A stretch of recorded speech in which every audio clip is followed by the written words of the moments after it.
불법 사찰 댓글 부대 이거 MB한테까지 갈까요? 어떻게 할까요? 이렇게 되면 수사 이제 그 TF팀에서 고발하겠다 그랬단 말이에요. 수사 의뢰하겠다 그랬고. 예. 이제 MB를 겨냥하고 싶겠죠. 현 정부는. 현 정부는 MB에 대해서 한이 맺혀 있잖아요. 그 노무현 전 대통령이 MB 정부 때 결국 수사받다가 서거하신 거 아닙니까? 예. 그러니까 이제 정치 보복이 없다고 말할 수는 없어요. 제가 볼 때는. 예.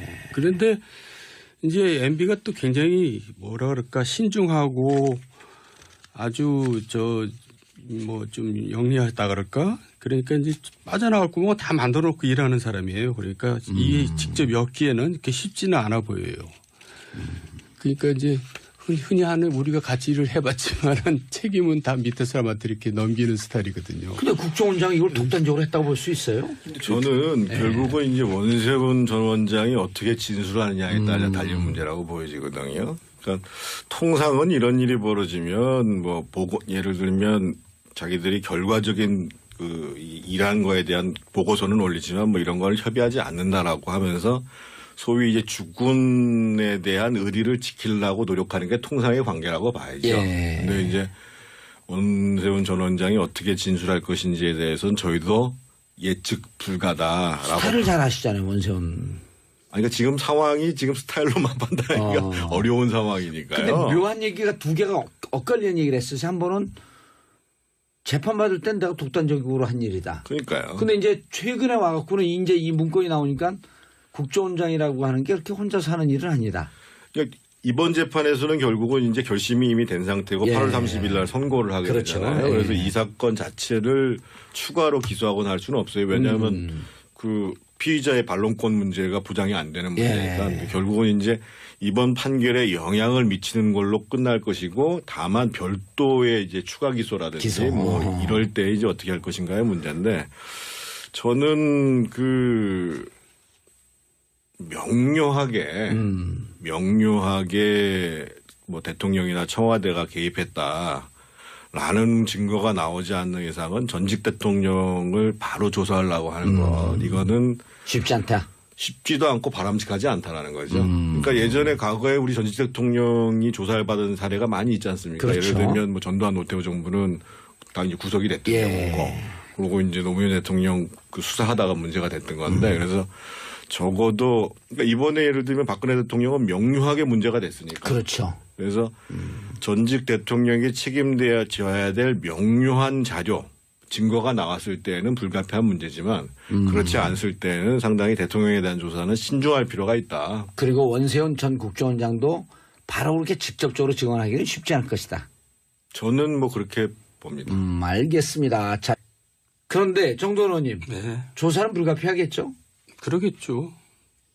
이제 새롭게 이제 그 중앙지검에서 예. 윤석열 지검장이 직접 수사를 지휘한다는 그런 기사가 나오고 있지 않아요? 예. 그러니까 이제 굉장히 이를 판을 크게 벌릴 것 같은데요.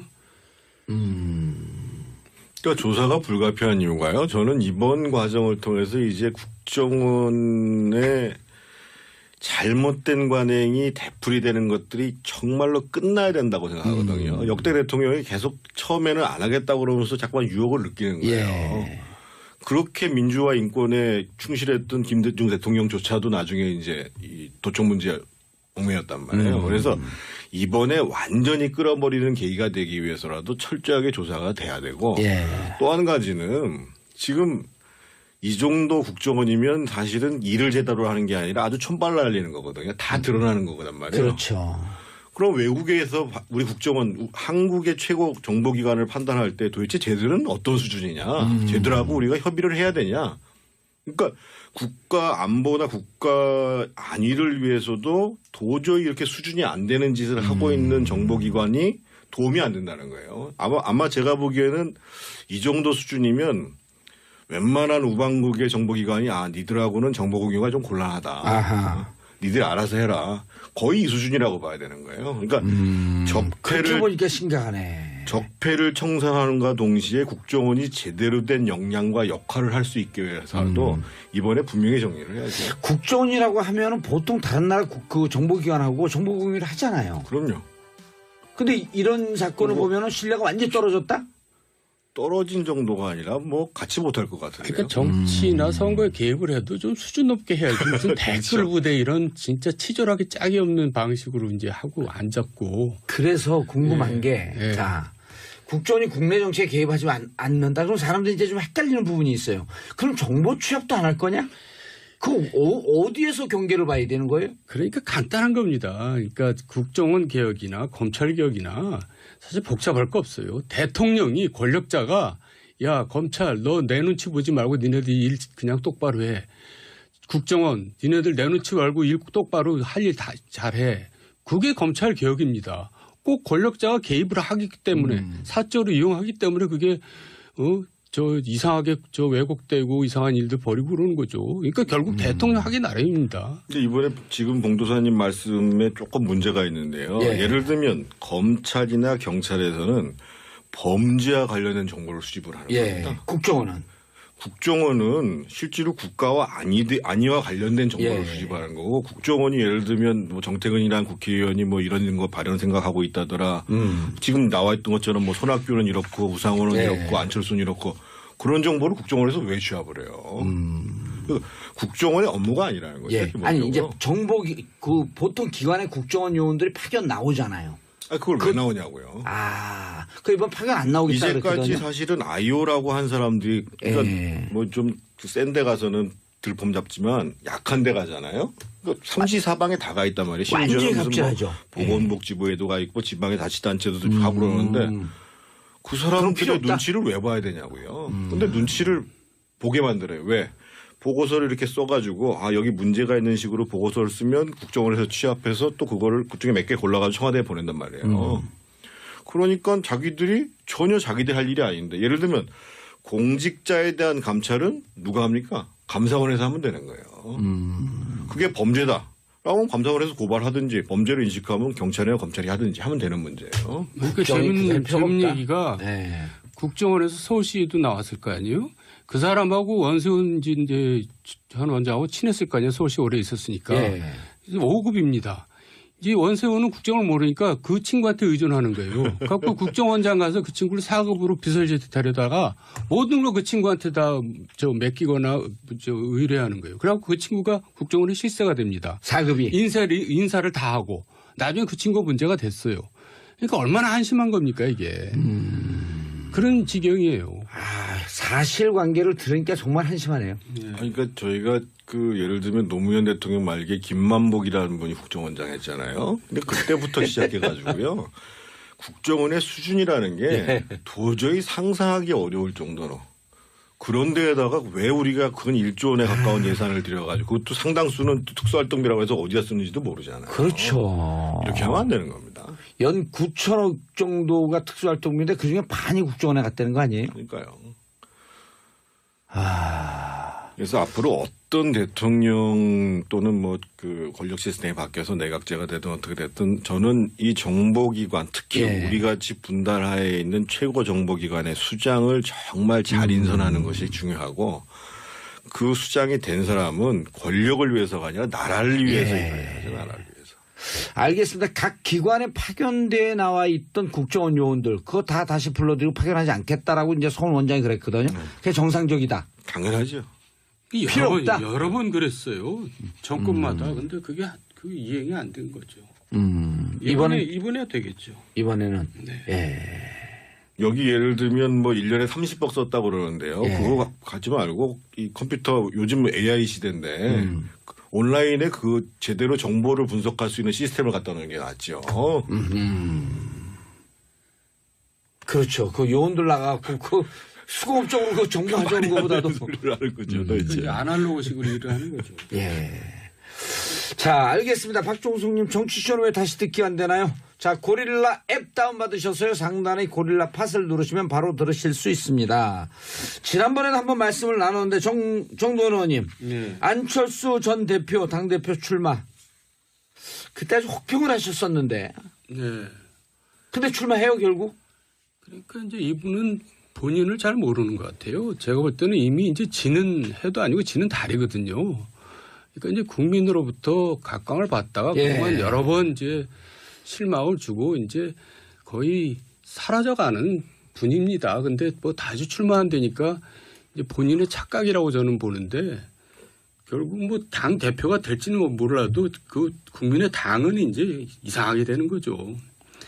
그 자기 자신을 정확하게 이렇게 모른다는 게 얼마나 많은 사람을 피곤하게 만드는지를 보여주고 있는 좋은 예인 것 같아요.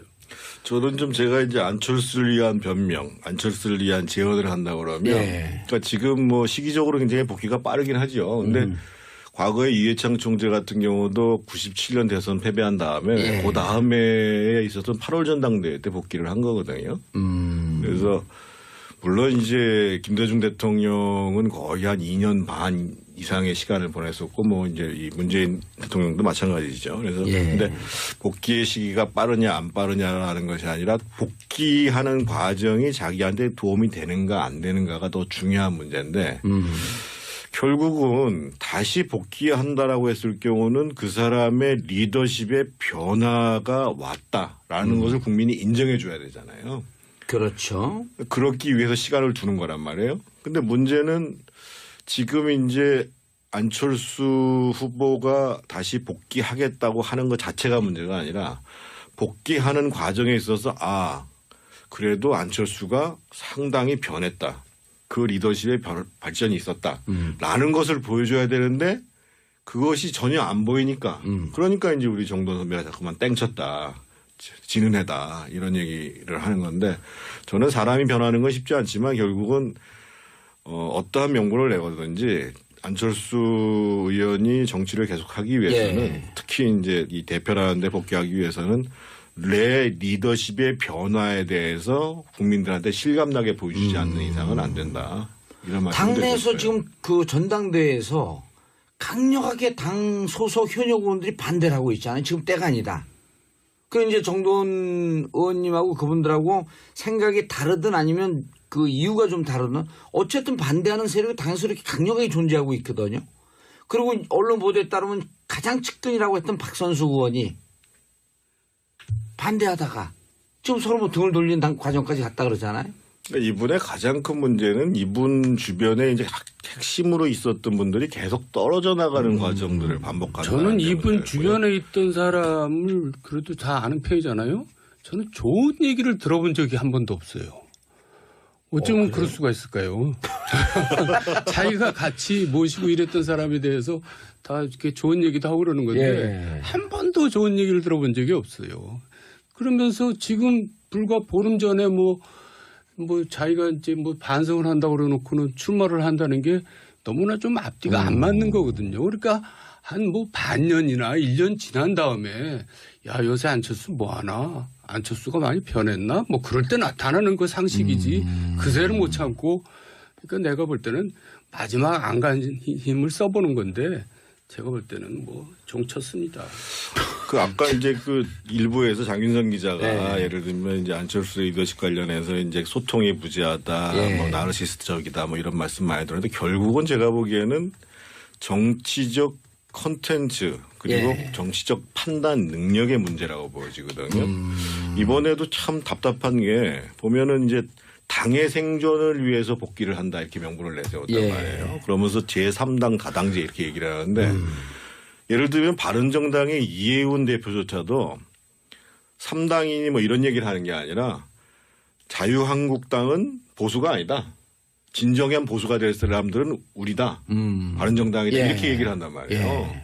그러면 적어도 복귀의 명분을 삼으려면 뭐 3당 체제 무슨 뭐 다당제 이렇게 얘기할 것이 아니라 내가 나서서 나부터 바뀌는데 바뀌는 종착점은 문재인 정부를 대체할 수 있는 대한정당을 내가 만들겠다. 뭐 이렇게 얘기를 해야 이게 사람들이 좀 끄덕끄덕 하는데 지금 별로 이해가 잘 아무 안 의미 돼요. 없이 국중주의 얘기하다가 또 제3당 얘기하다가 이러니까 이분이 시기에 맞게 얘기할 수 있는 정치적 내용 판단 이런 문제에 대한 신뢰를 도저히 할 수가 없다는 거예요. 그래서 지금 이분이 이제 대표가 될지 안 될지는 모르겠습니다. 제가 보기엔 대표가 될 나오면 가능성이 된다 그러잖아요. 그게 더 문제라는 거 아니에요? 높을 것 같은데 결국은 남는 문제는 그럼 리더로서 그런 정치적 능력, 그런 판단력과 정치적 내용 이거를 어떻게 갖추냐가